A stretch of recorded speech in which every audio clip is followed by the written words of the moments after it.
falei pro pastor, o senhor sabia que o bispo ia vir? Porque se soubesse, Esse é o que eu quis. Só receber.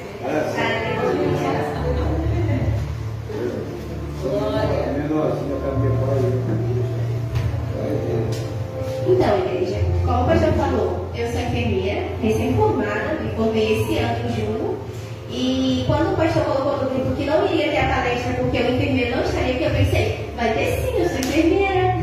E como a minha avó falava, ela sempre falava pra mim, tudo que você fizer é pra glória de Deus, certo?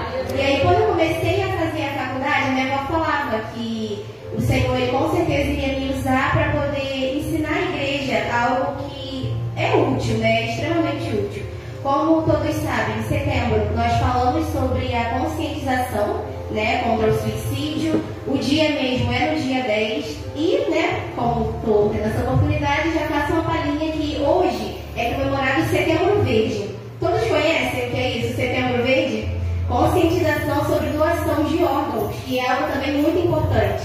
E aí, hoje é a data mesmo que é comemorado isso, e é bom a gente saber, né, porque, como foi falado algumas vezes aqui, infelizmente, a igreja, ela se calou durante muitos aspectos, né? Nós nos calamos na política e nós escolhemos coisas terríveis por conta disso, e nós nos calamos também em relação a esses assuntos. E nós não podemos ser assim. A igreja do Senhor, ela não existe somente para adorar a Deus, ela também existe para poder levar vida aos cativos, né? Libertar as pessoas que estão sendo oprimidas, e nós precisamos sim buscar conhecimento a cada dia para ajudar. Eu não sei se os irmãos se lembram, mas esse ano, acho que em julho ou agosto, por aí, eu coloquei no grupo, né, para que vocês orassem pela família da Tainá. Todos lembram? Tainá fez faculdade comigo, nós estagiamos juntas e em julho ou agosto cometeu suicídio. Ela era uma menina nova, ela tinha 1 ano ou 2 mais velha do que eu, acho que ela tinha 26, tinha acabado de se formar. Gente, não tinha nenhum sinal de que era alguém depressiva ou com crise de ansiedade, ela não tinha isso. A minha professora conversou com a família dela e descobriu que não tinha, ela nunca teve depressão, ela podia ter crise de ansiedade, né, que tem acometido muitas pessoas, infelizmente, mas uma menina saudável, nova, recém-formada, ela trabalhava como técnica, ela tinha conseguido a casa dela, ela alugou uma casa, estava morando sozinha, então assim, foi um baque, porque a gente tem a mentalidade de achar que quem vai cometer suicídio é alguém que está sofrendo só. Não, tem depressão, está sofrendo, perdeu o emprego, perdeu alguém da família, aí vai cometer suicídio. E não. Hoje em dia, no Brasil, falando sobre nível Brasil, eu anotei aqui os casos de suicídio em 2022, e foram mais de 16.262 mortes. E nesse ano, 2023, infelizmente, ainda estamos em setembro e já estamos perto desse número. Então é algo que tem crescido. O Brasil está entre os 10 países onde mais ocorrem suicídios no mundo. Outros países que eram o auge, né, teve uma decadência, mas os países da América Latina, infelizmente, continuam crescendo, assustadoramente. E nós acabamos de orar pelas crianças, né? As crianças têm cometido suicídio em escalas extraordinárias. E isso é muito preocupante, porque quando eu fazia na faculdade ainda, quando tinha esses casos no hospital, chegavam pacientes que tinham tomado medicação para tentar suicídio, a gente ouvia de pessoas que se dizem cristãs que era falta de Deus, era uma palhaçada. E, gente, depressão não é falta de Deus. A diaconisa Joyce falou aqui durante o louvor, se fosse por isso, Elias então não tinha Deus. Elias foi um dos maiores profetas que essa terra conheceu. Então, isso não é verdade. E eu anotei aqui alguns dados importantes para a igreja se conscientizar e estar podendo ajudar. Vamos lá. No maior índice, né, das pessoas que cometem suicídio, a maioria, 76% dessas pessoas são do sexo masculino. E aí, isso é muito preocupante, e a causa disso, a OMS, que é a Organização Mundial de Saúde, diz que é devido ao machismo. Quando a gente fala essa palavra, fica tipo, machismo, só que não é o que vocês estão pensando. O machismo na questão de colocar muitas responsabilidades em cima do homem. Exemplo, eu tenho 2 filhos, vamos supor que eu tinha gêmeos, um menino e um menino. pode chorar, o menino não. O menino, se ele cair, ele não pode chorar porque ele é homem, certo? Vocês veem isso. E, infelizmente, né, como a gente tem essa cultura de esperar que o homem seja sempre fortão, que não chora, que não sente muito devido a perdas na vida, a gente está ensinando aos homens que eles devem crescer sendo super-homens, sem sentimento, sem chorar, sem poder expressar o que sente. E isso tem refletido na questão do suicídio no país, não só aqui no Brasil, mas em outros lugares, como eu falei. E aqui eu anotei também os sinais que devem chamar a nossa atenção. E entre eles, o número 1, o isolamento. A pessoa, quando ela se isola, de repente, nunca vai ser algo tipo, é normal, é porque todo mundo passa por uma situação difícil. Nós não podemos pensar assim. Exemplo, o Rodolfo. O Rodolfo é o cara que mais ri no Ministério do Céu inteiro. Imagina se Rodolfo, de um nada, começa a se isolar. Não quer participar de culto, não quer IDRC. Vocês acham que isso seria normal? Não seria. Então, devemos nos atentar na questão do isolamento. No segundo tópico, segundo a Organização Mundial de Saúde, é o abuso de álcool e substâncias, né? Outras substâncias, drogas, enfim. Por quê? Porque o álcool, ele destrói neurônios.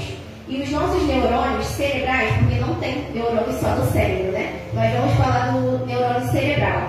Eles, quando são destruídos, as suas células não vão trabalhar para replicar esses neurônios.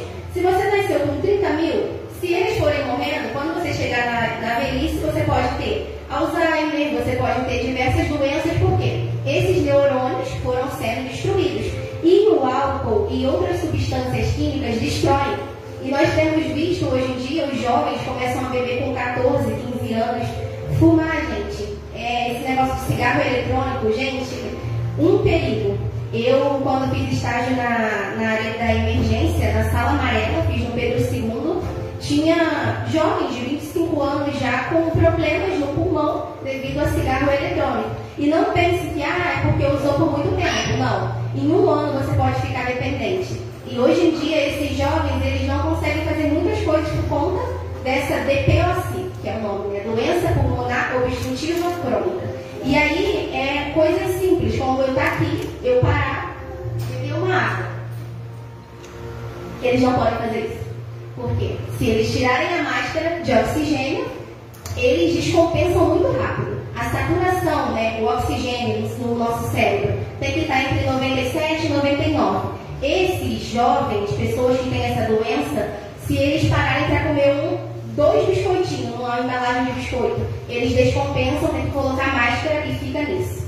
Então, é algo assustador, que nós precisamos falar sim sobre essas coisas, e nós vemos que essa é a segunda maior causa, porque esses jovens, né, com essas enfermidades, vamos supor, um jovem com 30 anos, 25 a 30 anos, se ele passa por isso, vocês acham que ele vai querer continuar vivendo? Não vai, gente, né? Então, é algo que nós devemos nos atentar. Mudanças bruscas de humor, podemos também associar ao isolamento. Diminuição de autocuidado, como, por exemplo, pessoa que do nada para de se cuidar da saúde, cuidar da aparência, cuidar da casa. A gente tem que se atentar a isso. Mulheres, né, como RC, a gente fala bastante sobre coisas relacionadas ao sexo feminino. Mulheres que de repente param de arrumar a casa e ficar tipo, num ambiente sujo. Isso é preocupante. Isso é um dos sinais da depressão. E por que eu estou falando da depressão? Porque a maioria das pessoas que cometem suicídio é devido à depressão. A depressão ela é o mal do século.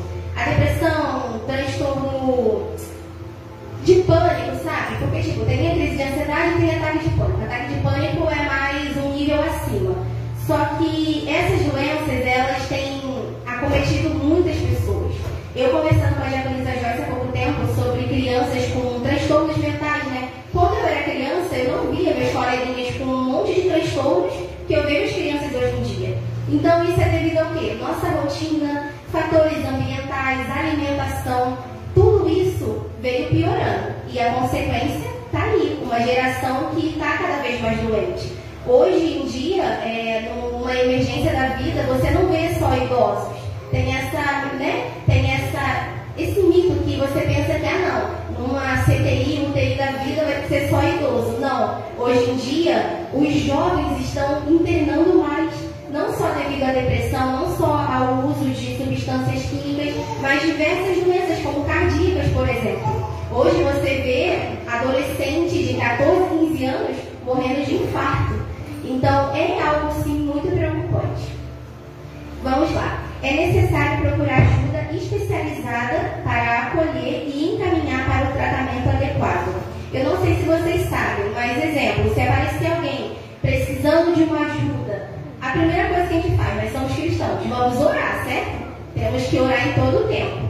E segundo, temos que mostrar para essas pessoas que tem sim uma rede de apoio. Não só o amigo que está preocupado, não só o irmão da igreja que quer que a pessoa continue viva, mas há uma rede de apoio. E a porta de entrada para esse acolhimento são as unidades básicas de saúde. Nós temos na Gleba A, né? Aqui na B não é uma unidade básica, é uma clínica da família, e lá eles acolhem qualquer pessoa, tanto que tenha tentado cometer suicídio, que esteja com depressão e precisa de uma ajuda psicológica, ou até de pessoas que têm tido esse pensamento de acabar com a própria vida.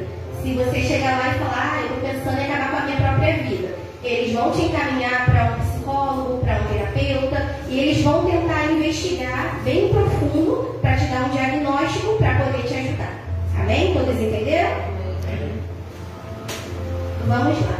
E tem também o Centro de Valorização à Vida. Ano passado, vocês lembram que eu coloquei umas imagenzinhas ali no mural?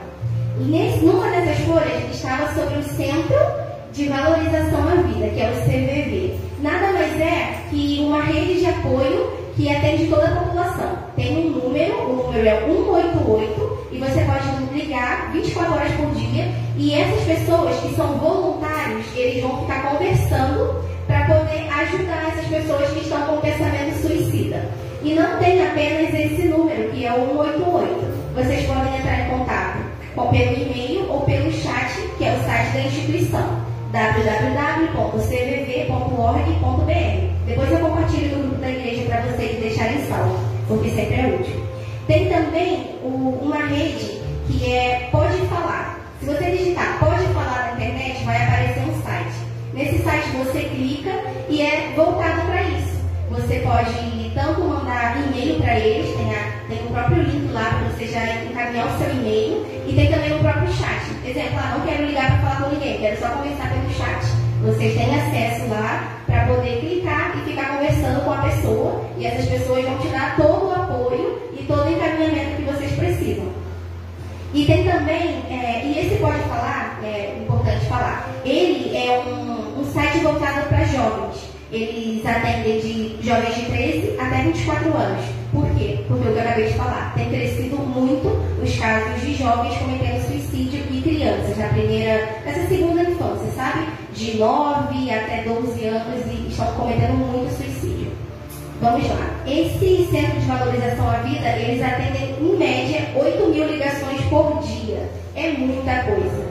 Muita coisa. E se algum de vocês desejam ser um desses voluntários, também tem como. Se vocês entrarem no site, eles fazem uma entrevista, eles te dão todo um suporte, como se fossem cursinhos, para te ensinar para você ser também um colaborador dessa causa. Muito legal, né? Ele é por escala, tem um local que você fica para receber as ligações e ajudar as pessoas.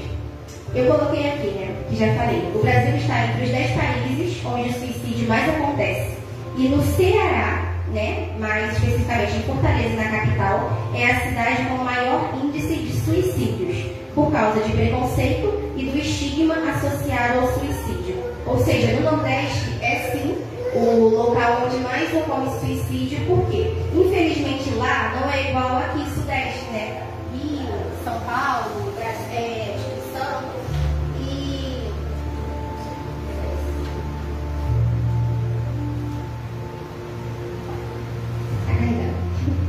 E nesses lugares, o preconceito é maior. Se a gente aqui no Rio, em uma escola, uma criança conversar com um professor que quer tirar a própria vida, os professores eles têm um pensamento mais voltado para isso. E se uma criança fala isso, é porque realmente ela está pensando. Não é fogo, não é para chamar atenção. Lá, infelizmente, não. Lá é um lugar onde as pessoas são muito duronas, sabe? Eu fui com o Vini, né? Todos sabem que ele é de Alagoas. E nós fomos lá em dezembro, e eles são assim, não porque eles são ruins, sabe? Eles cresceram como é que vão do nada mudar se o ensinamento que eles recebem é assim? Então, é por esse motivo. Vamos lá. O suicídio é um fenômeno multifatorial. O que isso significa? Não é alguém que ficou triste do nada e vai ter depressão e vai se matar. Não. É um fenômeno multifatorial porque envolve fatores genéticos, em primeiro lugar, fatores genéticos. Depois, gênero, lembra que eu falei que os homens se matam mais? Desenvolvimento pessoal, traumas como abusos na infância, isso também gera muitos casos, né? O suicídio, personalidade, fatores ambientais e transtornos mentais. Os 5 principais transtornos mentais são depressão, transtorno bipolar, abuso de álcool, como eu citei, esquizofrenia e transtorno de personalidade.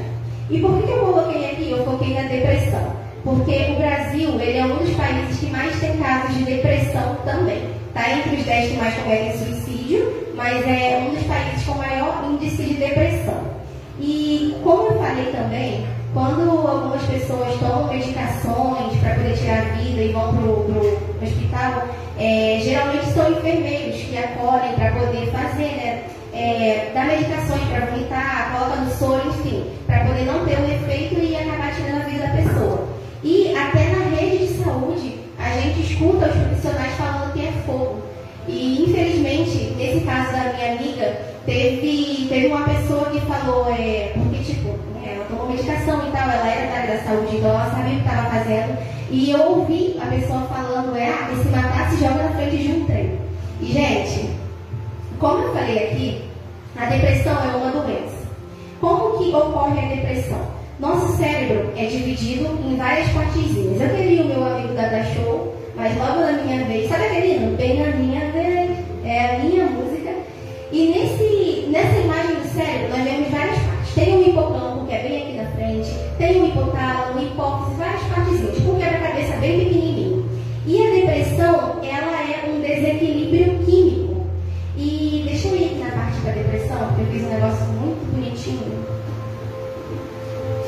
E não, você sabia que era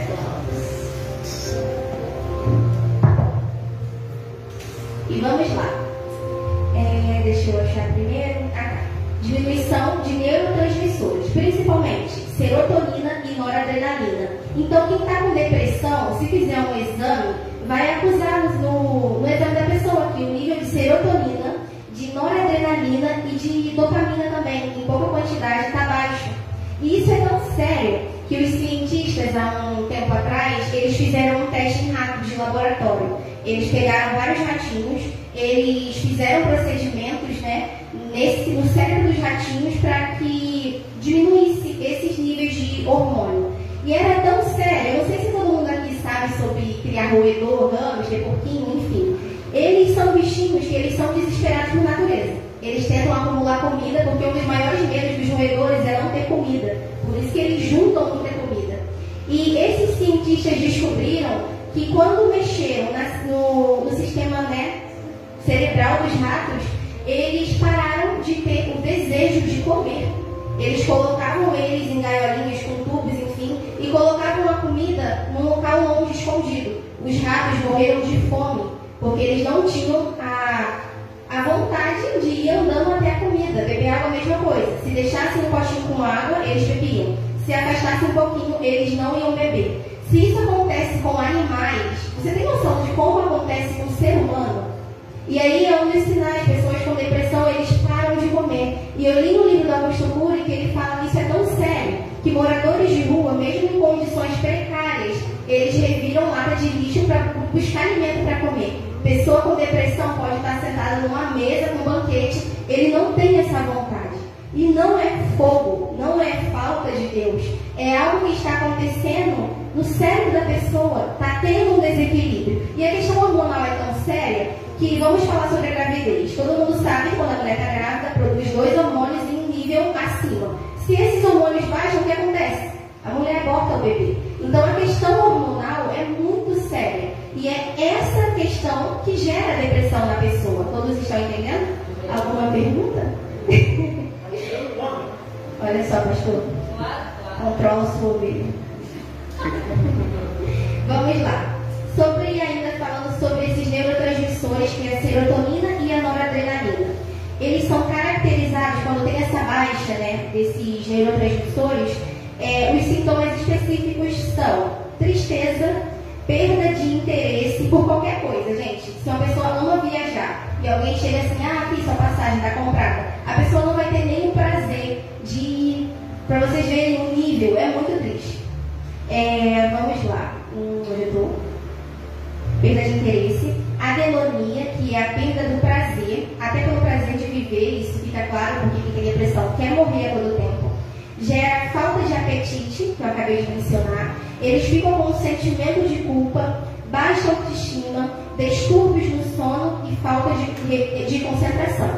A desregularização do eixo hipotálamo, hipófise e adenal, que são áreas do nosso cérebro, elas contribuem, inclusive, para a neogênese, que é um aumento da secreção de citoninas. Essa secreção é uma secreção inflamatória. No cérebro dessas pessoas começa a produzir um líquido inflamatório. E isso piora ainda mais o quadro da pessoa. Porque você já está com o hormônio baixo, né? Está tudo desregularizado. Ainda tem um líquido que não deveria estar. E com substâncias inflamatórias agrava ainda mais a situação. Desse modo, a combinação e a ligação desses fatores contribuem de forma significativa na construção da doença. Por meio de mudanças estruturais, porque esses neurônios são destruídos, então fica uma baixa concentração, e também em questão funcional, porque os que ficam ali ainda vivos, ainda acabam perdendo parte da sua funcionalidade. E aí que entra a questão do tratamento. Infelizmente ainda é algo que nós, né, igreja, Terceira Céu não, nem Ministério Céu, porque nós somos top demais, mas em outras igrejas é ridículo ter uma palestra sobre isso, entendeu? A gente vê que tem sim um preconceito. E algo que me toca muito, eu já compartilhei isso com algumas pessoas daqui da igreja. Há um tempo atrás, em 2020, 19 e 20, assim que eu casei, eu comecei a ter muitas crises de ansiedade e eu não entendia o motivo. E aí eu pude sentir na minha pele, sabe, os sintomas. E crise de ansiedade não é nada perto de depressão. E eu lembro que uma vez um acontecimento que me marcou muito foi que eu estava vindo da faculdade, entrei na van e eu comecei a chorar, porque eu estava com muita falta de ar e uma dor no meu peito, e eu tinha a certeza que eu ia morrer. E aí eu fiquei, meu Deus, não é possível. Eu orava por cura, porque eu não aceitava aquilo. Eu falava, não, Senhor, me cura. Eu sei quem você é, eu creio que tu tem poder para fazer isso. E demorou um tempinho, graças a Deus não precisei de ajuda de medicação, mas já estava quase indo por esse caminho, porque eu também nunca, não vou tomar porque vou ficar dependente. Claro que não, gente, é outro mito. Uma pessoa que está passando por esses transtornos, ela não vai tomar medicação para o resto da vida. É para controlar a doença de início, regular tudo, e aí você para de tomar. Então isso é algo legal, porque muitas pessoas não tomam, não procuram ajuda, porque acham que vão ficar dependentes daquilo ali para sempre. Não é assim. E aí depois de um bom tempo, quando isso já tinha passado, eu já tinha pedido muita oração para a Dona Dulce de madrugada, eu já tinha recorrido a várias coisas, eu nunca desisti de orar, eu nunca parei de acreditar que o Senhor podia me curar. Só que depois de um tempo, eu entendi que o Senhor me permitiu passar por aquilo para que eu pudesse ajudar, para que eu pudesse, como aqui na nossa igreja, por exemplo, eu sou a única enfermeira, eu e a Anne. O Senhor não me permitiu fazer a faculdade para eu dar o conhecimento para mim. Se eu estou plantada nesse ministério, é porque Ele quer que eu divida com vocês todo o conhecimento que eu recebo, para nós, como igreja, abraçar o bairro de Vila Geni, sabe? Compartilhar com os irmãos de Minas. Eu acredito assim. O Senhor Ele não derrama algo sobre mim para ficar em mim. Se eu estou nesse lugar, Ele quer que todos tenham o mesmo conhecimento, para juntos, como igreja, ajudarmos o máximo de pessoas. Amém? E o Senhor falou comigo, depois dessa situação, depois de um tempo, que Ele tinha me permitido viver para que eu pudesse ajudar. E como estamos falando sobre suicídio, agora eu vou acabar mesmo, Dona Joyce me olhou desesperada. Eu e a Joyce, por coincidência, né, como nós vamos ministrar, nós tivemos uma situação que uma pessoa, não vou falar o nome porque é antiético, me mandou mensagem no WhatsApp. Ela estava com uma mão cheia de comprimidos. E ela perguntou pra mim, Larissa, se eu tomar isso aqui eu vou morrer? E, gente, na hora, se eu fosse uma pessoa que eu pensasse que depressão é frescura, falta de Deus, eu iria ignorar, né? Qualquer um ignoraria se não tivesse, né, o Espírito Santo ali ministrando. E na hora que eu recebi, o Espírito Santo falou comigo, é sério. E aí eu sabia que eu tinha que ajudar. E aí eu mandei mensagem para a Joyce, porque a Joyce era mais próxima dessa pessoa. E graças a Deus, a Joyce também não achou que era frescura. Chamou ajuda da mãe dela, acho que de outras pessoas. Foram na casa da menina e a menina tinha tomado as meditações. Então, assim, gente, graças a Deus, deu tudo certo. Hoje em dia é uma pessoa que está curada, servindo ao Senhor. Mas é algo que nós devemos nos atentar, porque isso pode acontecer aqui na Terceira Céu, na Céu em Vila Geni. E se nós não estivermos preparados, tendo conhecimento para encaminhar essas pessoas, o pior pode acontecer sim. Vocês viram que esse ano o pastor cometeu suicídio dentro da igreja? Vocês acham que o pastor não conhecia Deus? Então, vamos nos atentar a isso, sabe? Quando pessoas fazerem isso perto de você, ou você souber, não use sentimentos de julgamento, de achar que você é superior, mas tenha compaixão. Eu tenho certeza que Jesus Cristo teria compaixão. Ele tem compaixão. E como servos dele, filhos do mesmo Deus, né, que é o Pai de Jesus, nós devemos ter a mesma compaixão. Nós devemos ajudar, devemos procurar conhecimento, devemos buscar discernimento do Espírito Santo para que ele possa nos direcionar para pessoas que precisam, para que ele nos dê estratégias para ajudar também. Amém? Amém. E é só isso, gente.